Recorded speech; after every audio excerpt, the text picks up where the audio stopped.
Hi friends, ఈరోజే వచ్చేసరే వారమైనా ఉంటారేమో అనుకున్నాను అని శృతి అంటూ ఉంటుంది. అయితే చాలా పెద్ద ఎత్తులోనే ప్లాన్ చేశావు అని బాలు అంటాడు. రేయ్ వదిలేరా అంటాడు సత్యం.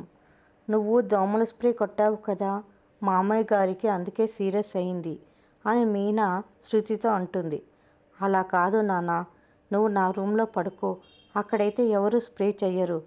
రే రవి, బెడ్ కాస్త పట్టరా అని బాలు అంటూ ఉండగా, ఏమండి కాస్త ఆగండి అని మీనా ఏదో చెప్పేలోపు, చూసావా నువ్వేమో మీ నాన్నను మాత్రం గదిలో పడుకోమంటున్నావు, మీ ఆవిడ మాత్రం వద్దు అని ఆగమంటోంది అని ప్రభావతి అంటుంది.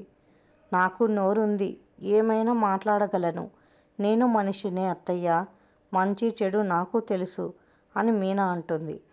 మీనా చెప్పాలనుకున్నది ఒకటి, ప్రభావతి అనుకున్నది ఒకటి. మీనా ఏం చెప్తుందో అని సత్యం, బాలు ఆశ్చర్యంగా చూస్తూ ఉంటారు. మరిన్ని అప్డేట్స్ కోసం ప్లీజ్ సబ్స్క్రైబ్ చేయండి. Thanks for watching.